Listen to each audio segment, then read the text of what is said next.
Unboxing po tayo ng ating bagong laruan, mga sir.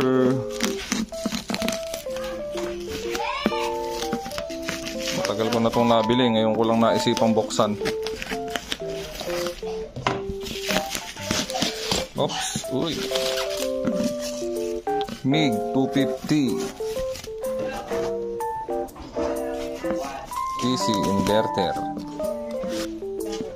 para hindi nabubutas yung ating Pinoy welding. Yun, no? Ganda. Ito yung kanyang pang welding. Ito yung kanyang kable. Tapos may pre siyang welding wire.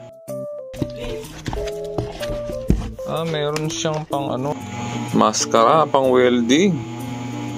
And ito, handle. Okay. Ayos na. Meron siyang pang welding. And iba ito. Steel brush lang yan. Maganda na rin siya, oh. Dalawahan lang. And ito siya. So tatlong klase pala siya, no? Pwede siyang MMA, pwede siyang TIG, pwede siyang MIG. Ay, dito mo ilalagay yung bala. Yan mga sir, binaliktad ko yung pagkakakabit. Pag ganun pala siya sa ilalim. Pag lumabas itong wire, yan o, so lumalabas na yung wire. Yan, lumalabas na siya. Off muna natin. Yan mga sir, siguraduhin yung nakakagat dyan yung wire. Tsaka nyo ipitin.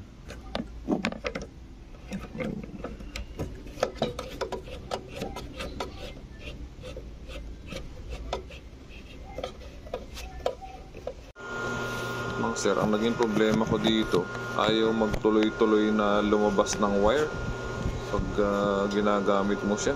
Hindi ko alam kung hindi ko lang alam gamitin or defective ba itong nabili natin. Kaya itry natin na lang gamitin yung isa, yung MMA, also known as manual metal arc welding. Yan, so napalitan na natin ng kable. Try natin mag-welding. Yan, so gagawa ako ng stand ng ating menu board sa coffee shop ni Mrs.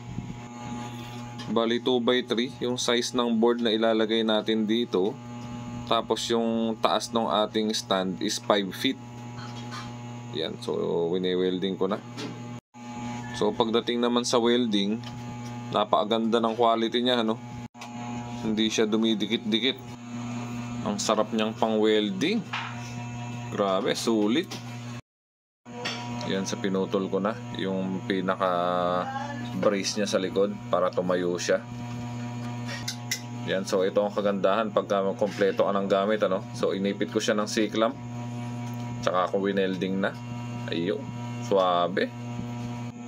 Medyo maapal yung tubular na nabili natin, 1.5 yung kapal niya, kaya ang sarap weldingin, hindi nabubutas. Yun, mission accomplished. Pintura na lang ang kulang, mga sir.